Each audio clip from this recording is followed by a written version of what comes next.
Good morning. Welcome to the 2021 State of the County Address presented by the Honorable Madam Mayor Daniella Levine Cava. Joining us to present this morning's invocation is the Vice Chair of the Board of County Commissioners, Oliver G. Gilbert III. Good morning. I'm Oliver G. Gilbert III and the Vice Chairman of the County Commission. Before I get started, let me just say happy birthday to my mother, Kirkland Gilbert. I told her I wouldn't mention how many years old, but please join me in wishing her a happy birthday. Also, I would like to offer an unofficial prayer for the Dolphins draft board. We need a good draft. Thank you. God of our weary years, God of our silent tears, thou who hast brought us thus far on the way, thou who hast by thy might led us into the light, keep us forever in thy path, we pray. God of Isaac and Ishmael, today we petition your grace and love over this county. Today, on this day that we've never seen before and that we will never see again, we pause collectively to just say thank you, Lord. Thank you for allowing us to be the custodians of your air in our lungs, your strength in our legs, your wisdom in our minds, and your kindness in our hearts. Thank you for getting us through danger seen and unseen. Today, as we individually and communally traverse the perils of a pandemic, we do so knowing that you are God. Your grace is inexhaustible and mercy endureth forever. The lessons of communal love and might and faith and charity that unite us as a county, that unite us as a country, will see us through this moment of uncertainty and division. No hate or hindrance will prevail against us. We claim victory today knowing that this battle is not ours. It is yours and it is won. Lord, pour your blessings over your county commission in Miami-Dade County. Give strength and wisdom to your chairman, Pepe Diaz, your vice chairman, Oliver Gilbert, your commissioners, Sosa, Soto, Hardeman, McGee, Cohen-Higgins, Regalado, Higgins, Monestein, Heyman, Garcia, and Martinez. Make us good stewards of your resources. Make our judgment reflective of your will for your people. Today we ask special strength, courage, wisdom, compassion, and love be embossed in the person of our mayor, your mayor, Daniella Levine Cava. Allow her actions to protect our shores, revive our environment, strengthen our families, fortify our economy, lessen our traffic, refurbish our parks, make safe our streets, and unite us as a community. Let it begin here, Lord. Here, Lord, let our differences not divide us. Here, Lord, let questions not breed conflict. Here, Lord, let the stream that sometimes separates us give way to a tsunami that unites us. Also, may our mayor's presence be a comfort to those who mourn. May her compassion be a source of strength for those who are in need. And may her guidance stand in the gap for those who are lost. Please grant this, our petition, as we submit it, fervently and righteously. Amen. Thank you, Vice Chair Gilbert. Now leading us in the Pledge of Allegiance, representing the Embrace Girls Foundation from Arcola Lakes Elementary, are Luna Bella Tovar, 2nd grade, Skyla Hulse, 5th grade, and Ariana Nolan, 4th grade. I pledge allegiance to the flag of the United States of America and to the republic for which it stands, one nation, under God, indivisible, with liberty and justice for all. Performing our national anthem is Joanna Martinez, daughter of District 11 Commissioner Joe Martinez and Season 17 semifinalist on The Voice. Oh, say, can you see by the dawn's early light what so proudly we hailed at the twilight's last gleaming, whose broad stripes and bright stars through the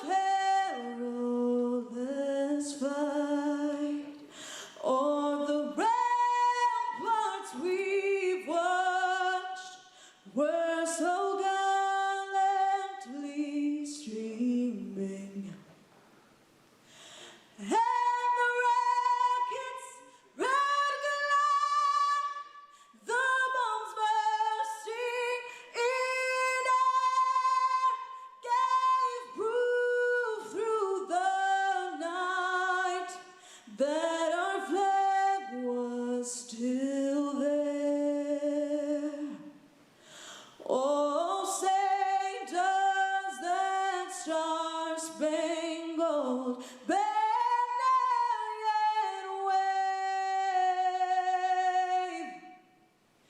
o'er the land of the free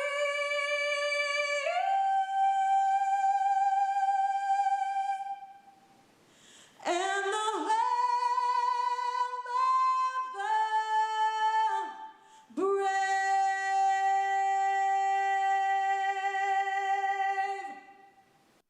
Thank you for that beautiful performance.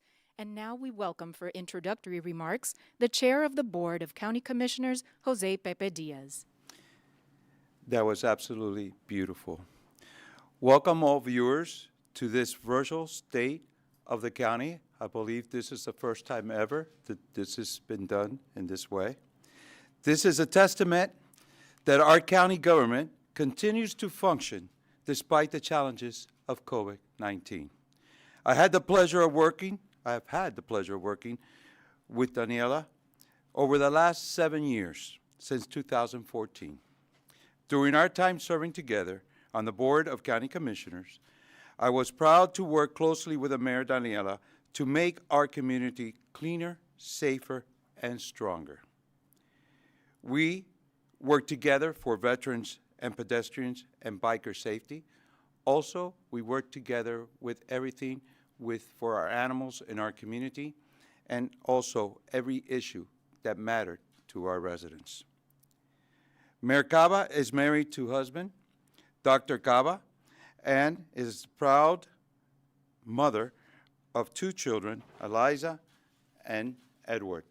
And I have to take a personal moment to say that Dr. Cava, you're an incredible man, and you should look forward to creating your own episode in the Discovery Channel. I know we are traversing challenging times due to COVID-19, and we have shown that we are willing to fight for our residents of Miami-Dade County, whether at a food drive, whether it's a testing site, which we all work together as commissioners to set up, or whether it's fine-tuning the vaccination process.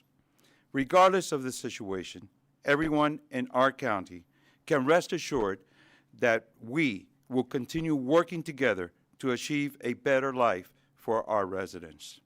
We have requested from our federal and state partners to secure more vaccines for our residents, and the mayor is on the same page with that strategy. We need to look forward in strengthening our community after COVID-19 through international trade, investments, and hopefully soon tourism, as we once knew it, will return. Ensuring our budget is lean and our resilience is strong to overcome the pandemic, to continue delivering excellence every day to our approximately 2.8 million residents. I am proud to partner with her on behalf of the Board of the Miami-Dade County Commissioners during this defining historic moment for our community as we fight to end this pandemic, vaccinating our seniors and all our vulnerable, and restore our economy for the future. And now, I would like to introduce our first Madam Mayor, Daniella Levine Cava.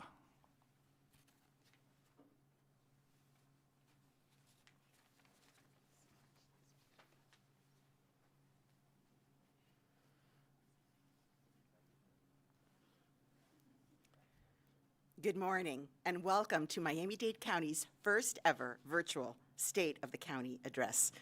I want to thank Chairman Pepe Diaz for the warm introduction, Vice Chair Oliver Gilbert for that wonderful invocation, Commissioner Joe Martinez for sharing his talented daughter, Joanna, with us, and the entire Board of County Commissioners for their partnership as we navigate these unprecedented times. And what about those young ladies with the pledge? Thanks to all of you for tuning in. I'm grateful to you and all the people of this great county that entrusted me to lead us forward. I will honor that trust by serving you with honesty, transparency, relentless determination, and a spirit of collaboration. Gracias a todos ustedes por unirse hoy. Buen nese pu mem atut mun na Miami-Dade County. Les agradezco a todos los residentes del condado que confiaron en mí para esta labor. Honraré esa confianza sirviendo con honestidad, transparencia, determinación y un espíritu de colaboración.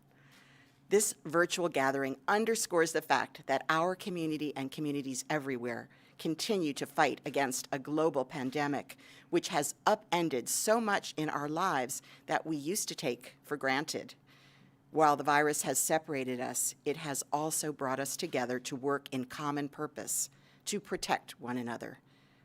That's the Miami-Dade I know. Our story is one of resilience. Throughout our history, no moment of crisis has proven too great. We are a people that has always done great things under pressure. I know that this chapter will be no different, and that by working as one united community, we can and we will move past this season of loss and lay the groundwork for a brighter and better future for all who call Miami-Dade County home.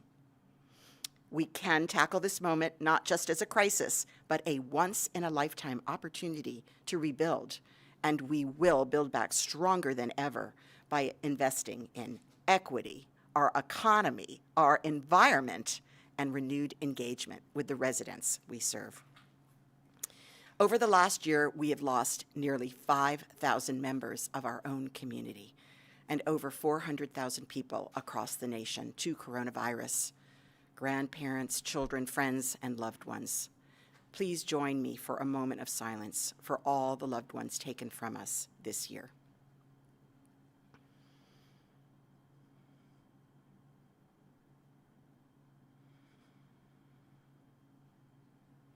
There is not a single person listening who hasn't made sacrifices over the last year. My husband and I contracted the virus and recovered. We are so fortunate. Yet, we have not been able to hug or kiss our 2 small grandchildren for nearly a year, which has been enormously hard, a struggle I know is shared by so many others. Through this hard time, we have also seen our community meet this moment with extraordinary strength and great generosity. Our first responders and frontline healthcare workers continue to care for others, despite the risk it poses to their own families. Our tireless teachers adapted and learned new skills to continue educating our children and youth. Essential workers, including county employees at departments like transit, water and sewer, and the airport, continued to deliver services and keep our economy running through this pandemic. We owe all of you a debt of gratitude and must provide you the protections you need and deserve. Small businesses, especially restaurants and hotels, introduced new measures and technologies. You kept thousands of people employed while keeping our community safe. And the nearly 30,000 public servants who make up the county workforce stepped into new roles with grace and caring hearts while adjusting to a new normal in your own lives.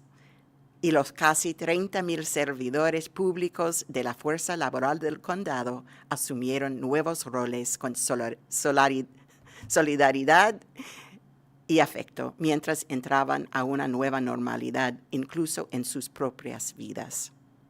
You kept county government running strong while building entirely new programs from scratch, like our senior meal delivery service. Thanks to the leadership and quick work of CASD Interim Director Annika Holder, Miami-Dade Fire Rescue Chief Alan Kaminsky, and many community partners, that program now serves nearly 50,000 seniors each week and has provided almost 20 million meals. Miami-Dade County Public Libraries Director Ray Baker and his team reimagined the function of a library system, adapting to meet our changing needs and make libraries a lifeline. Our libraries distributed more than 120,000 unemployment applications and helped our children adjust to online learning by providing more than 20,000 free virtual tutoring sessions. County team members stepped up far outside their job descriptions, like Animal Services Director Alex Munoz, who served as the point person for our county's search teams, distributing COVID safety kits to hardest-hit neighborhoods. Our Board of County Commissioners created new programs to distribute nearly $1 billion of federal CARES Act funding to stimulate our economy and provide relief to so many. In total, we've allocated $108 million just to our cities across Miami-Dade for weekly food distributions and other relief programs. All our county leaders and teams stepped up in new ways to serve and protect our residents during this crisis, and I look forward to highlighting some of those many contributions today. From day one on the job, a little over 2 months ago, I made protecting the lives and livelihoods of our residents my top priority. Y desde el primer día, proteger la vida y el sustento de nuestros residentes es mi prioridad. My first act as mayor was to appoint our first ever chief medical officer, Dr. Peter Page of Jackson Health System, who's worked closely by my side for the last 2 months to help craft a public health response and economic recovery plan grounded in data. And now that the vaccine has arrived, and with it our opportunity to finally put this pandemic behind us, we can and we will. Since the very first person was vaccinated in Miami-Dade, the Office of Emergency Management, led by our director, Frank Rollison, has been working to build a county-wide vaccination program. Together, across the county, we administer over 20,000 vaccines per week, and we are ready to scale up to several times that number once we have the supply. We need vaccine. We continue to demand more vaccines from our state and federal government to get us the supply our people desperately need. We are ready to put shots in arms. We just need the vaccine. And while we've quickly put systems in place to distribute vaccines efficiently and safely, we must also ensure they're being distributed equitably to protect all our communities and to move forward together. And this is why my administration is soon rolling out a new centralized registration process for vaccine distribution. This platform, which will be accessible online and by phone, will allow all seniors 65 and above to sign up to receive a vaccine. A one-time registration, no need to constantly reapply, and it will allow us to fairly allocate vaccines as quickly as we receive new supplies. The bottom line is this: your access to a computer or the zip code where you live should not determine how quickly you can get vaccinated. That's why we're also partnering with nonprofit, community, and faith-based organizations to get the vaccines to those who are hardest to reach. And this is why, since December, we've been distributing vaccines directly to vulnerable seniors in public housing and those under county care. We've worked to overcome barriers of trust and credibility with the vaccine by investing in a messaging campaign to reach directly into underserved communities, to listen, answer questions, and seek to educate and inform. We need all our seniors and all of those most vulnerable to this disease to share in the newfound freedom and hope the vaccine brings, and with it hope that we can kickstart our full economic recovery. This won't happen overnight, but I'm committed to leading our community through this critical final chapter of the pandemic. We can protect our community with this life-saving vaccine, and we will move forward together. As we look to the future, building a more resilient Miami-Dade means not just weathering this crisis, but rearranging the foundations so that we can rebuild better. Working together to overcome challenges like we have never faced before also gives us the chance to reimagine a safer, more just, and more prosperous future. We cannot just go back to how we were before. We can and we will create a stronger, more resilient Miami-Dade with these 4 E's: a commitment to equity, a sharp focus on invigorating our economy, key investments in our environment, and greater engagement with and input from the people we serve. How will we equitably improve the quality of life of our residents and ensure every part of our community is thriving? We'll dismantle barriers to opportunity and take on social injustices. We'll invest in small business and tackle affordability and mobility. We'll protect our clean water and safeguard our community against rising seas. And we will engage directly with the community to bring new ideas into our decision-making and deliver a more compassionate, caring, connected government. It all starts with putting access and opportunity at the core of the work we do as a government. Leveling the playing field for all our families has been my life's work as a social worker, public interest attorney, and public servant. Creer, Crear oportunidades para todas nuestras familias ha sido el trabajo de mi vida.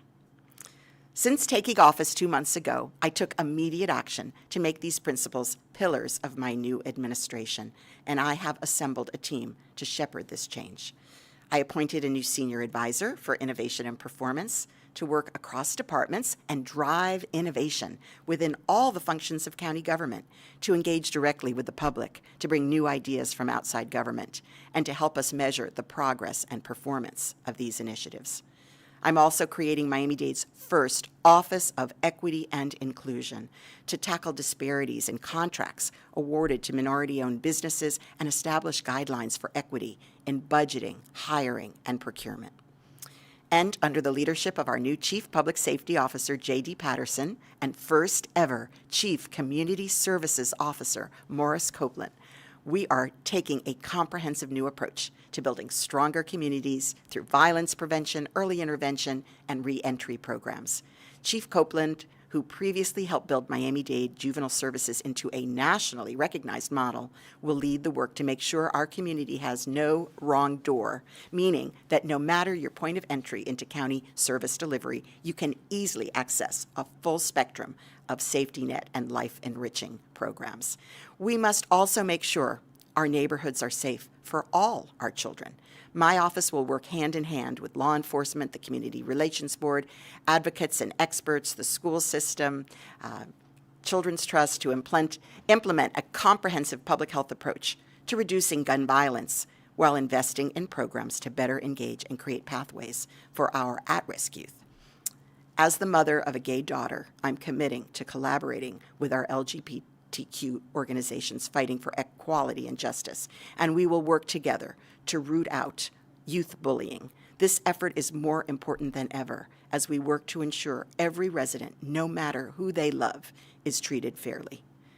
Safer and more equitable communities also depend on building greater trust between residents and law enforcement. Miami-Dade Police Director Freddie Ramirez has already taken significant steps to put community policing first and make sure MDPD is at the forefront of national best practices. And I have asked Chief Patterson to work closely with him and our Corrections Director, Daniel Jr., to continue driving positive innovation within law enforcement and to promote accountability and transparency through the independent civilian panel. The Corrections Department expanded the video visitation program to ensure visitation rights for inmates and their attorneys. In collaboration with grassroots organizations, our award-winning Juvenile Services Division under Director Kathy Burgos provides vital support to families during the pandemic, including mental health resources, reducing repeat offenses. By innovating to help the most vulnerable, we are striving for equity. That's what medical examiner Dr. Liu and her team did when they used new technology to identify drugs infiltrating our community. The data they produced on opioid-related deaths is helping save lives. And Miami-Dade's Homeless Trust under Director Victoria Millette administered more than 12,000 PCR tests to sheltered and homeless people and created new sheltering sites, including one dedicated to homeless seniors who were not able to quarantine safely. But equity is not just a finite list of initiatives. It's a sustained approach to governance, and it must be a team effort. And that is why I'm asking for your collaboration and input. To our county employees, if you have an idea on how to make your work, your department, or any part of our county government more equitable for the residents and employees of Miami-Dade County, please bring those ideas forward. I make the same ask of those who do business with the county and to all our residents. Work with me to build a more equitable and just community. We can and we will. As for our economy, we need to create a framework now so that as our economy recovers and rebounds, no one is left behind.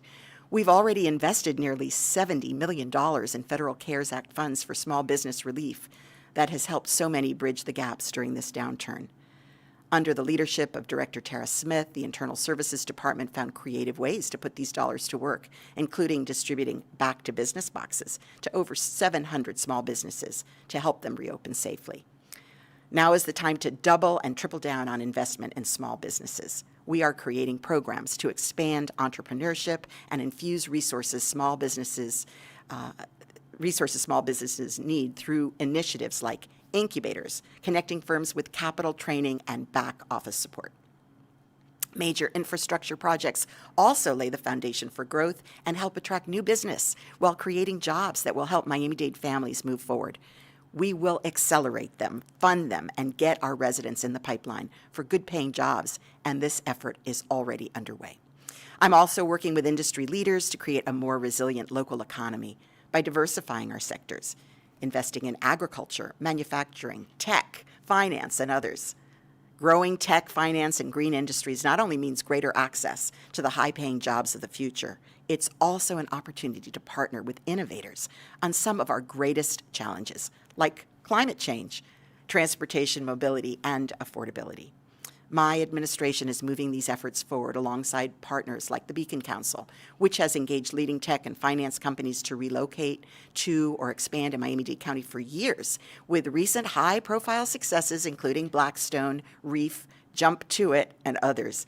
We're working together to build on these efforts with new momentum to drive long-term growth. But we can't reap the benefits of this growth without a bottoms-up approach, investing in the people and businesses already here, like agriculture, which has been overlooked in the past but remains a key pillar of our economy and one that deserves greater investment. We must also expand workforce training and apprenticeships, and any efforts to grow our tech economy must be rooted in collaboration with a diverse coalition of leaders who've championed this movement for years, right here, to ensure that this growth is shared and diversity is first, not an afterthought. And while small business is the backbone of our economy, our workforce is its beating heart. And that's why our vision for economic growth must include serious investments in transit and housing people can afford to better connect our community and create new opportunities and the means to access them. We need to work together at all levels of government to realize the full vision of our SMART transit plan. We'll soon move forward on the 20-mile South Corridor to connect residents from Florida City to the Broward Line while we advance all the legs of the SMART plan and seek new funding streams. I want to thank outgoing Department of Transportation and Public Works Director Alice Bravo for her work as a driving force behind the SMART plan's implementation. We also need to advance important shorter-term wins, like making our current bus system more efficient by implementing the community-powered recommendations of the Better Bus Network. Thank you to Transit Alliance for your partnership in getting this done. And we need a broad view of mobility that prioritizes the safety of our pedestrians and bicyclists. DTPW just completed a Complete Streets Collaborative report, that's our transportation department, and we will be creating a pedestrian-first transportation master plan. Our affordability crisis is another fault line in the foundation for prosperity. That's why I've continued the eviction moratorium, which has saved lives by keeping people safely in their homes, preventing the spread of the disease, and preventing homelessness.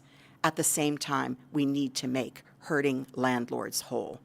We just received $60 million in federal money to make this a reality, which will help tenants and landlords.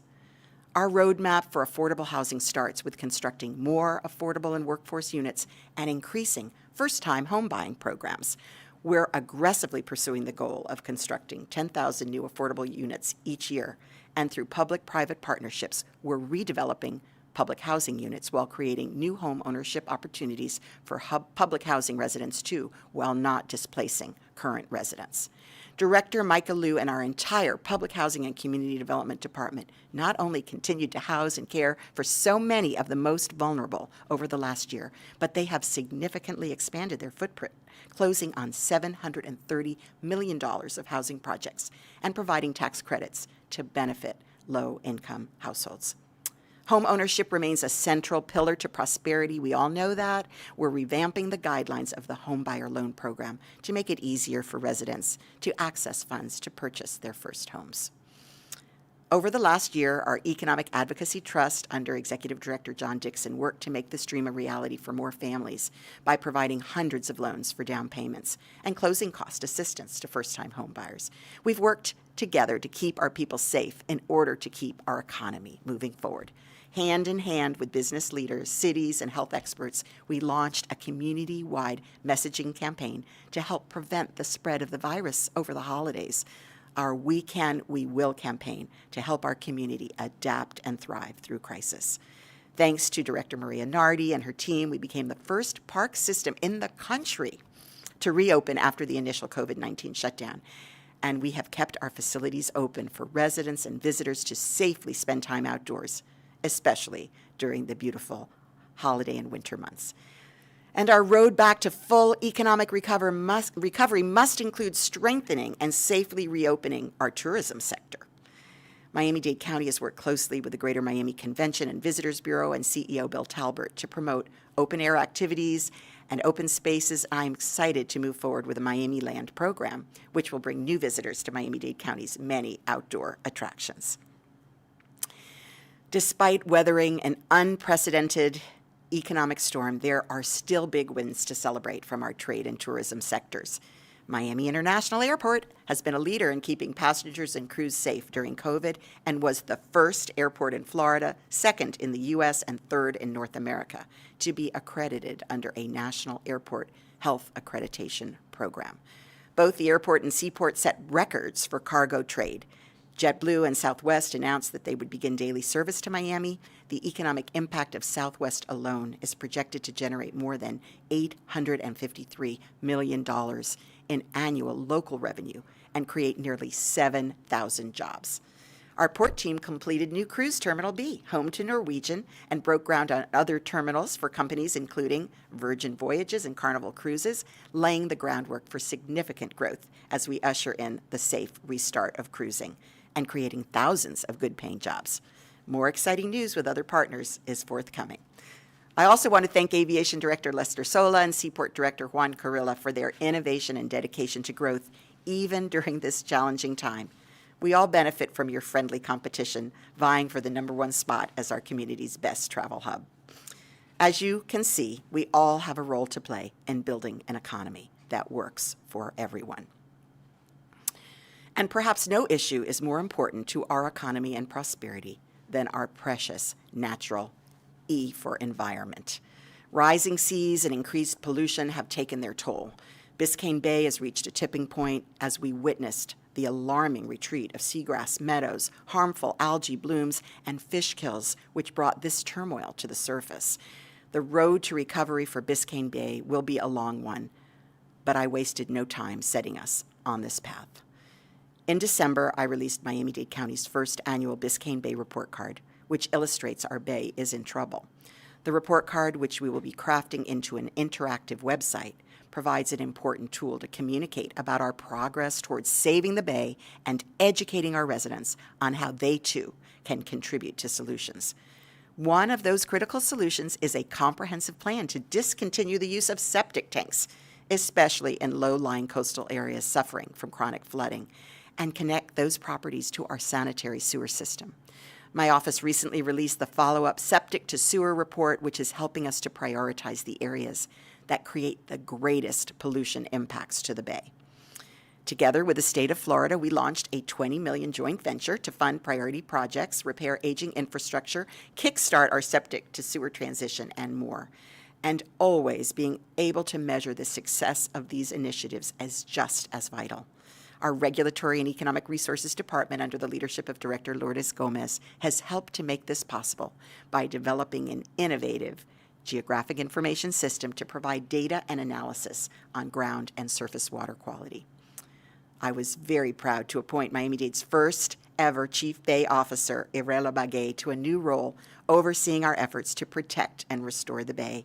She will work alongside our county departments and Chief Resilience Officer Jim Murley to ensure the vitality of our environment for generations to come.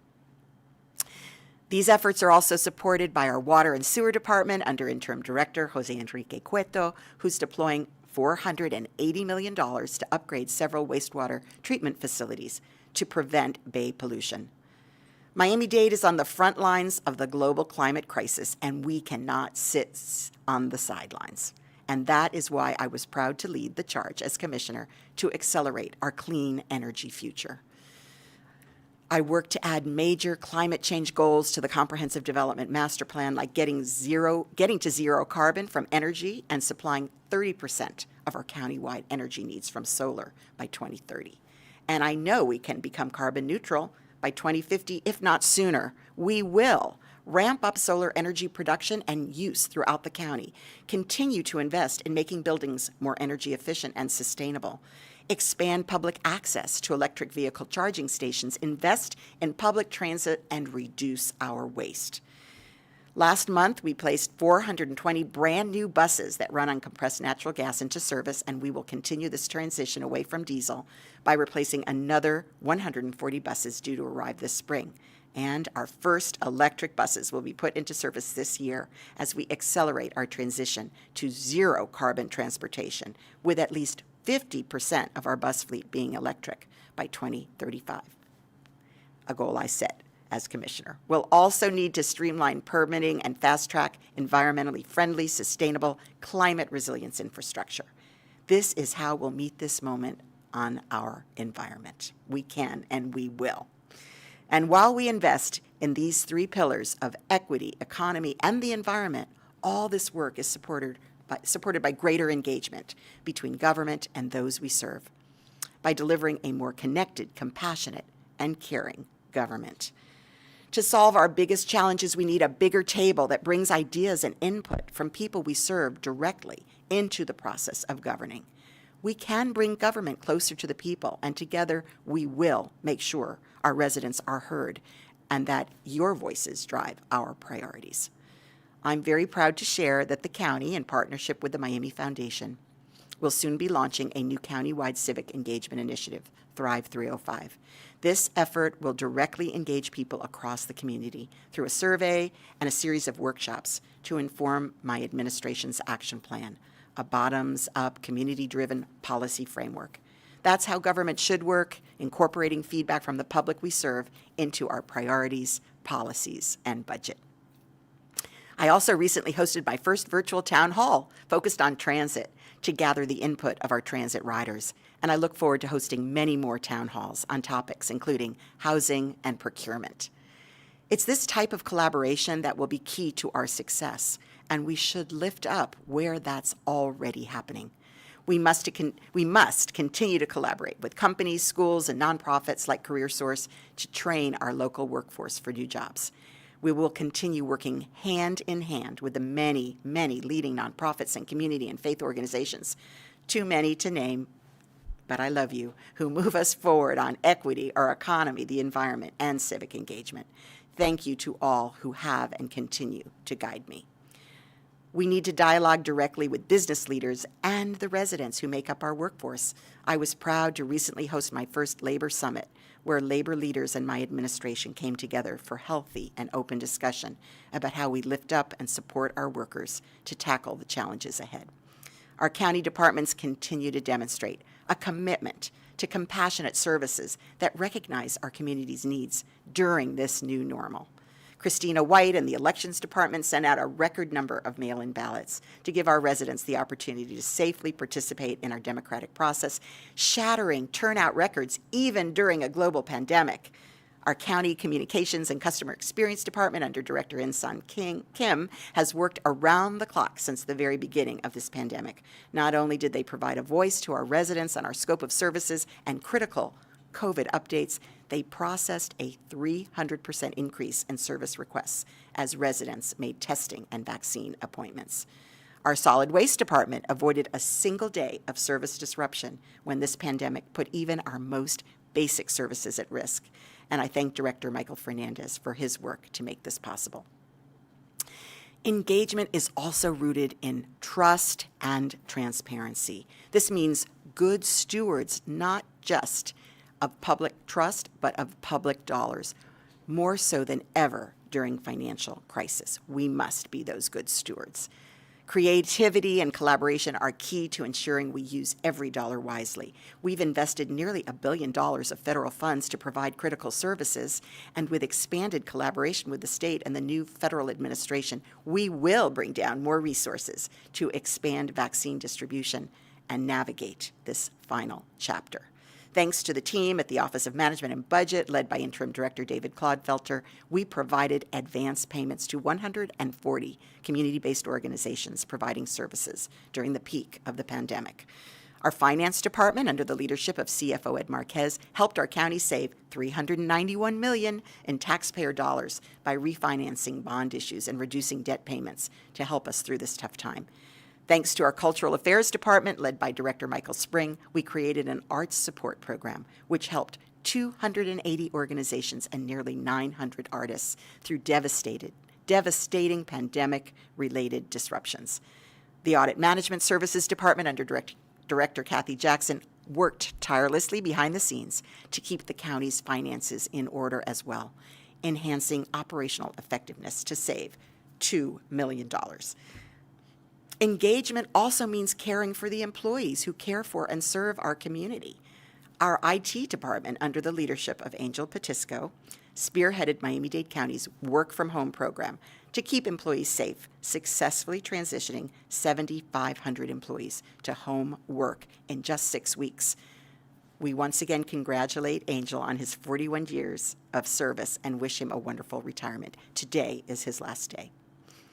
Thanks to Arlene Cuellar and the creativity of our human resources team, we developed all new virtual services for our county employees, from new hire orientation to wellness on the go tools. We've also continued to protect the lives of our four-legged friends, thanks to the work of our Animal Services Department, which achieved its 6th consecutive 90% save rate for animals in our shelters. And, of course, the greatest direct engagement happens between residents and the elected officials they voted to represent them. I'm so very proud to serve our community alongside the panel of entrepreneurs, activists, and lifelong leaders who make up the Miami-Dade County Board of County Commissioners. Me enorgullece servir a nuestra comunidad junto con el panel de empresarios, activistas y líderes locales que integran la Junta de Comisionados del Condado de Miami-Dade. Vice Chairman Gilbert and Commissioner Keon Hardiman come to this commission after serving as Miami Gardens mayor and chairman of the City of Miami Commission, respectively. Both of them are working to improve collaboration between Miami-Dade County and all 34 of our municipalities. Commissioner Jean Monestime brings the personal experience and voice of a small business owner to our commission and provides great leadership on housing, urban, and economic development. Commissioner Keone McGee and Senator Rene Garcia bring their years of experience in the Florida legislature to County Hall, helping inform our policy on issues like health care and public transportation and building our collaboration with the state. Commissioner Sally Hayman and Senator Javier Soto have been two of our greatest champions when it comes to protecting our parks, beaches, and neighborhoods, making Miami-Dade County more livable for all our residents. Thanks also to Commissioner Hayman for leading on justice issues, including the new courthouse. And when it comes to ensuring that Miami-Dade County uses hard-earned taxpayer dollars wisely, we can count on Chairman Pepe Diaz and Commissioner Joe Martinez to be voices of reason. We're also thankful for the leadership they've both provided to our community's veterans and law enforcement. Commissioners Danielle Cohen-Higgins and Raquel Regalado hit the ground running, reaching across the aisle in pursuit of the greater good and fighting for protections for our most vulnerable in their first 2 months. Commissioner Eileen Higgins went from an underdog special election candidate in 2018 to a key advocate for public transit and is now leading us forward on transportation, mobility, and more livable, connected neighborhoods. And Commissioner Rebecca Sosa, who has advocated on behalf of our children and the elderly for so many years. You stepped up once again to lead the commission through a successful transition period, and we salute you as a champion of efforts to save our beloved Bay and adapt to rising seas. I'm so eager to work with all our commissioners on their new plans outlined yesterday under the new committee structure. United we stand, divided we fall. Unidos avanzamos, divididos nos caemos. Usum nu cumpe, divise nu tombe. As your mayor, I will work tirelessly to bring everyone to higher ground so that we may build common ground for the road forward. Como su alcaldesa, trabajaré sin descanso para elevar a todos en la comunidad y que podamos construir un camino en común para el futuro. We wouldn't be here today without generations of leaders who worked together with relentless determination to transform our community from an early trading post to a place synonymous with opportunity and resilience. From founders like Julia Tuttle and Mary Brickell working together to incorporate the city of Miami, to leaders like Athalie Range, Maurice Ferre, Ruth Shack, Shirley Gibson, Ileana Ross-Leighton, and many, many more who never held a title. And we honor the original inhabitants of these lands and waters, the Miccosukee, who continue as watchful stewards of our natural heritage. We will work with you. There has never been a challenge we could not overcome when we work together in common purpose. In the wake of Hurricane Andrew nearly 30 years ago, we came together to rebuild, house by house and block by block. We've weathered many other storms, economic downturns, and hard times together. And that's why I can say confidently that the state of our county is strong, because our people are strong and we are resilient. Por eso puedo decir con confianza y sin duda que el estado de nuestro condado es fuerte, porque nuestra gente es fuerte. It's with the sense of history and responsibility for the work ahead that I am proud and humbled to serve as your mayor and to continue the legacy of so many pioneers and all the people past and present who love Miami-Dade and have put in their sweat and tears to make it better. We must and we will continue this work and meet the challenges of today with the same relentless determination. Podemos y lo haremos. Thank you. Gracias. Merci. Thank you all so much for joining us virtually. This concludes Mayor Daniella Levine Cava's 2021 State of the County Address. Stay safe and have a great weekend.